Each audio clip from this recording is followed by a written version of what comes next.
We're live. Hi, everybody. Gonna give everybody a few seconds to just join another edition of New Comic Wednesday. Hi, everyone. Welcome to our third edition of New Comics Wednesday, also known as NCW. If you haven't been with us before, we chat for a few minutes every Wednesday about our newest releases. For any releases, please log on to our website and press comics and new releases to order. And you can read them on Comixology. You could pick them up from your local brick and mortar store. You can see the interviews on our newest releases on our YouTube and other channels like old Facebook channels. So this is our third edition, so you'll be able to see all the old interviews. Our first interview, which Chris and I hosted, go back to our old Facebook, and then all of the interviews from here on out. So today we're going to be chatting about one of our biggest releases recently, which is Man Goat and the Bunny Man. Super, super popular pre-order, one of the biggest that we've had in a really, really long time. And we are expecting a surprise guest. However, for legality issues, this person has opted to remain anonymous. We pre-recorded this interview in a very secure location, and I'll be sharing it with you guys momentarily after I kind of run through the book. But as always, before we dive into Man Goat and the Bunny Man, I'll be sharing a few fun facts. We love cryptids here. I'm a big cryptids fan. In fact, we just talked about cryptids 2 weeks ago for our latest Van Helsing issue, which was about Black Annis. And during that time, we found out that that was actually a cryptid. It wasn't inspired by like El Cucuy or La Llorona or any of those. So pretty excited. However, today we're going to go through some fun cryptid facts. So cryptozoology literally means hidden animals. And many people believe that the term came from the known father of zoology, which is Bernard Heuvelman. However, the first time it was ever mentioned was in a book, In the Wake of Serpents. And the author, Ivan T. Sanderson, apparently invented the word when he was in college. He was a student at the time in the mid-1900s. Then the more specific term, cryptid, came later, and it means animal species that are unknown, those that are thought to be extinct, that are rediscovered. These are fun facts. They're not moderately fun facts, okay, they're Ralph.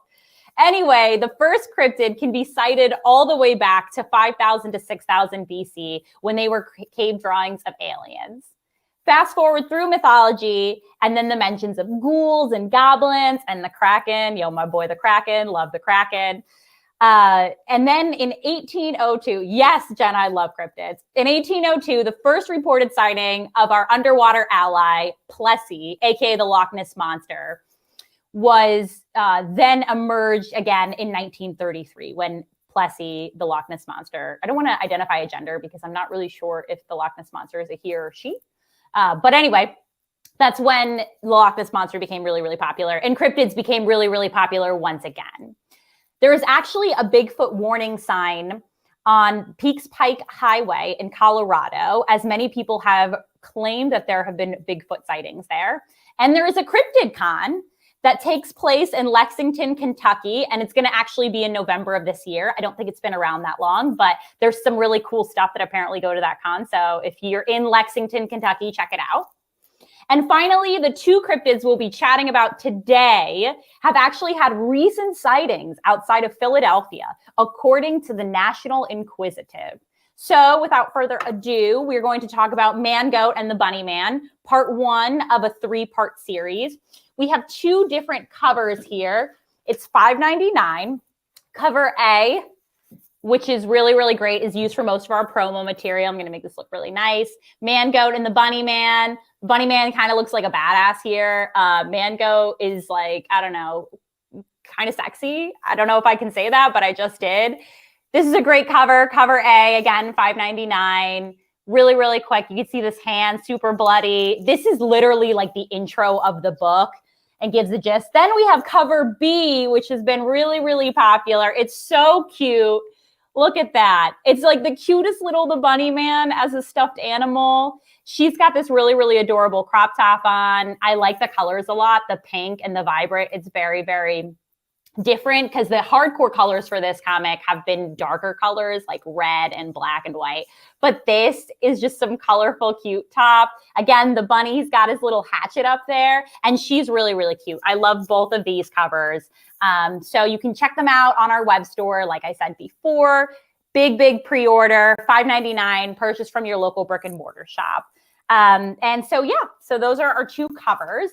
So without further ado, I'm going to quickly bring up the synopsis, take you through the book, what I thought about it, and then we're going to bring on the surprise guest. So Bigfoot, as we mentioned, the Jersey Devil, the Loch Ness Monster, all are age-old folk fodder. I love that. I don't know who wrote that. I don't know if it was Dave Fodder. What a good choice. But could they actually be real? In recent years, the myth of Man-Goat and the Bunny Man has grown locally, and many have claimed sightings, yet no concrete evidence exists. And that's exactly how they want it. Dealing with the things nightmares are made of, so we don't have to. Deranged mutant, satanic cults, demoners, summer vacationers. Okay, I guess, yeah, that's right. Like when I lived in Florida, super annoying when everybody would come. Florida, the snowbirds, as we called them. Man-Goat and the Bunny Man protect us from the evils that hide in plain sight, but they don't want adoration. They just want to be left alone. So again, cover A, I'll quickly show up again. Edgar Salazar and Ivan Nuez is super, super cute.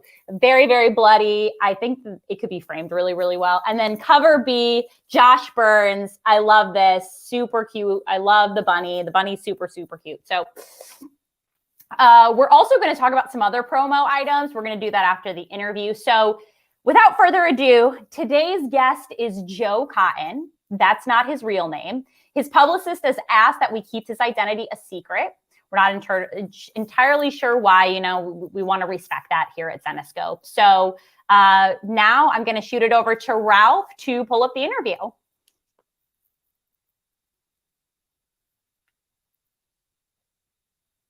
Oh, I can't hear the interview.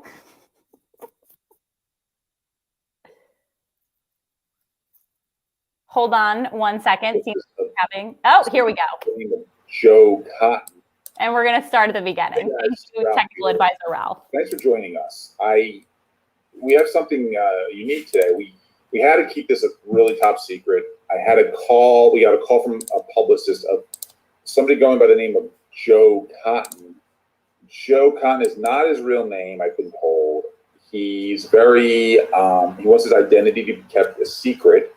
He claims to be a expert on all things urban legends, all sorts of cryptids. He claims to know much more about the Bunny Man and Man-Goat than anybody else. He even says that this new comic book that we published is inspired by him. So I'm not really sure what Joe Cotton, as he called himself, wants to really talk to us about, but it does sound very interesting. He does sound like an expert. So let's bring him on without further ado and see what Mr. Cotton has to say. Joe, Mr. Cotton, thank you for joining us. We appreciate having you on. Oh, well, thank you, Mr. Tedesco. It's an honor and a privilege to be here. I'm a big fan of Zenescope, and I just want to say I want to thank you for respecting my wishes and my intentions to protect my identity. And I'm very happy to be here today. Great. Thanks for coming.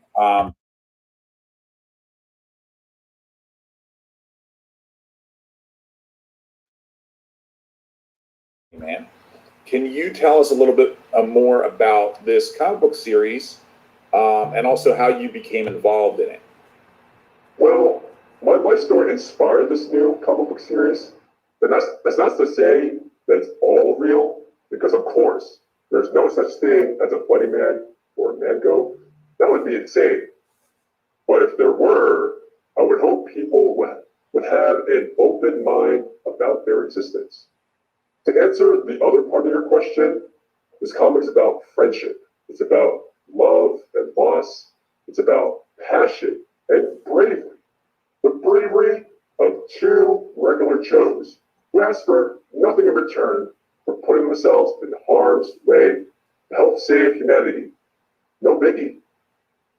Sure. Okay. Mango and Bunny Man are a growing legend that are picking up more notoriety. What myths have you heard about the duo? And is there anything in particular that you want to refute or believe to be inaccurate about the myths that you've heard? Well, of course, I want to reiterate, Mango and Bunny Man aren't real. They're just very, very, very cool urban legends. However, if they were real, I would think it would be pretty important to note that there aren't evil. They would actually fight evil behind the scenes. People have gone as far as to call them deranged monsters and killers, when in reality, the myth is that they're pretty awesome dudes who fight the scary things you don't want to believe exist. Ah, I see. And what about the rumor, or I mean, a myth that Bunny Man poops softball-sized pellets when he's frightened? Have you heard that one? No comment. Never heard of that. Next question, please. Sure. Some believe the Bunny Man may, in fact, be a psychotic cosplayer. Others think he's actually the illegitimate son of the Easter Bunny. Your thoughts? Well, the Bunny Man is 1,000% not a cosplayer. And he's not a psycho furry. He's half human, half bunny. The rumor about the Easter Bunny being Bunny Man's father is very accurate lore, though. Legend states their relationship isn't as close as the Bunny Man would hope. But the Bunny Man also understands that the Easter Bunny has a lot on his plate. It's not easy being an icon. Wow, interesting. Legendly. Recently, more than a few women have come out and claimed that not only have they seen Mango, but they've claimed to have had casual relationships with him. This goes against the more frightening accounts we've heard about Mango. So what's the truth? Is he actually a ladies' man? I'm sorry. Mango does have a certain animal magnetism. It's in his DNA. As the legend goes, he's not quite as hot as he likes to think he is. The Bunny Man, for example, is much cuter and fluffier, but he's looking for a lot more substance than what Mango looks for in a woman. It's the opinion of some that Mango is a bit of a man whore. Wow. Okay. Sounds oddly personal. Well, I don't want to keep you too long. We appreciate you answering these questions. Is there anything else we should know about this new comic book series? Just that it's 3 oversized issues published through my favorite company, Zetascope Entertainment. There's horror, comedy, action, and so much more. Even Bigfoot makes an appearance. Speaking of which, Bigfoot has the best cryptid cave in all the Ozarks. He just upgraded to an 82-inch flat screen TV and somehow got his hands on a PS5. Oh, you mean the legend has it that's what's... Oh yes, of course. That's all that. It was just a myth. It's just a weird myth. I've never heard that about Bigfoot. Is there anything else you'd like to say or add? Please support this book. I could really use the cash. I recently spent a lot of money remodeling my home. Remodeling your hole? I'm sorry. Home. My home. Oh, your home. Okay, not your hole. Got it. There you have it. Well, thanks so much for joining us today, Floyd. Mr. Cotton. Appreciate you coming by, and we'll hopefully talk again soon. Thank you, Mr. Tedesco. That's all we got, guys. Now back to Amber.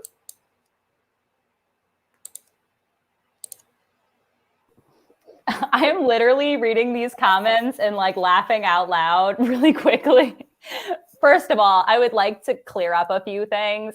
This is not Chris Slamson, as everyone knows him. This was I guess we could speculate and someone could think it's Chris, but as we said before, this guest does not want their identity to be revealed. So I can't say who it is. Mark Willis's comment about the highlight of Ralph's career. It's like, had me dying. I can't even stop laughing. I'm trying to really hold it together. We're trying to book a follow-up guest, and I will tease that right now, of, I don't know, maybe the other half of that cryptid duo. Oh, Ralph's not amused. Cryptid duo. So let us know if you'd like to see more videos or if we could bring them back as guests, because I thought it was pretty good. But we're going to quickly dive in a little bit to the interiors of the book before I share a little bit more of the products. So there are a lot of really, really great interiors. We teased some of them. We had an Instagram takeover, actually 2 unknown people at an Instagram takeover today, and shared some other inserts. But, you know, the beginning of the book, not to spoil it, is like Bunny Man doesn't fully know what he's doing. And as that interior we just showed you is like him with the realization, like there's so much blood on me, he freaks out. And so not only does he crap pellets, he also apparently throws up on demand. And that's really difficult for him. And I hope he works through that, maybe in therapy. Maybe that could be the running sequel and spin-off. So just, you know, quick preview that happens in like the first couple of pages of the book. This is a really, really great story. Here's another interior that we teased before a little bit on our social, but clearly Man Goat is, in the words of the person that was interviewed, what some might say a man whore. I think he just has, you know, casual relations with ladies pretty often. And this seems to be one of his women. And they seem to be getting along quite lovingly. So another really great interior, more of the beginning of an intro of the story, because I don't want to give anything away. And then you'll see here, a great shot. If you read the commentary, go to our Instagram. Make sure you check out our Instagram story, because 2 unknown people, you know, wrote a bunch of commentary of how they felt on the comic. I thought it was really, really funny, but they have really, really good banter. So make sure you definitely go to our Instagram and check out our Instagram story, which gives a little bit more insight into this interior. I don't know if that's it for the interiors and here's one last sneak peek before I dive into products. And this is, again, like the kickoff of the book. As you can tell, I briefly mentioned and gave away a little spoiler, like the Bunny Man doesn't fully know what he's doing. So you can tell in this shot, he doesn't fully know what he's doing, that he's about to go rapid, freak out. Maybe, I don't know, I don't want to say he has rabies, but maybe there's like an alternative for that. So I'm going to quickly run into the products, which you can buy on our web store. We have coasters, again, of cover A. They're $10. I have it in this pack. I haven't taken them out yet, but this would be really, really fun for your house. We also have these coasters. I don't think they're on the web store, so maybe they're not coming till later, but this is just a teaser of cover B. So there are 2 separate coasters. Sticker pack, as we mentioned before, of just the cover. This would be like a fun sticker for your laptop, fun sticker for your binder. I feel like if I gave this to somebody, they'd be like, oh, what's going on with this? We also have this print. Yes, thank you, Ralph, for showing where they can buy it. The print's $20. It's really, really great. This is actually not shown in the first comic. Thank you for pulling that up. I think this comes from part 2 or part 3, so you'll be getting a teaser here if you get this print. But I love this as well. I guess this is gonna, you know, give away who they might be fighting in the future. So again, the print, $20, the coasters, $10 each. And then you also have the sticker set that will come through, plus the regular comics. We also have a sketchbook, which I forgot to grab from Chris today. The sketchbook is $18.99, has, again, the cover that's on almost everything else, cover A. So make sure you check it out. The link is in the bio. The link is in the comments right now. You guys are all really, really great. I'm going to run through some reviews and we're going to be out of here. Let us know, again, if you'd like to see more interviews or a follow-up interview with our surprise guest so we can let their publicists know, as I'm sure that Ralph really enjoys those types of interviews. So quick recap. Again, the comic's $5.99. You can get it on Comixology, your local brick and mortar shop, as well as ordering through us. You have the print, which is $20. You have the coasters, $10. You have the sticker set, and we also have a sketchbook, which is $18.99. Next Tuesday, we'll be hosting another Zenescope retailer live stream with our latest partner, which is Comic Haven. Check it out. Help support your local brick and mortar comic shops. We love that. I always steal that line for Chris. Such a good line. Yes, he's going to show it up. Oh, it popped up and then it went away. That was very, very brief. So don't forget to check it out next Tuesday. That was the wrong one, Amber. Oh, I thought so. I saw the image and I was like, I think that was the image. Well, if you want to see our latest retailer live stream, you can see it last week. Then our next virtual convention is 1 week away. It is next Thursday. So make sure you take a spring break, aka our theme, and join us. Our monthly movie club happens at the end of every month, and the next edition is a little over 2 weeks away. Please join our movie club crew on April 30th. That's the last Friday of the month at 6 p.m. Eastern to talk about our latest movie, The Terminator. And finally, make sure you tune in every Wednesday to hear us talk about our newest releases. That's it for our third edition of NCW, where we clearly do a great job keeping A-list guest identities a secret. Cough, cough, Bunny Man. Okay, bye, guys.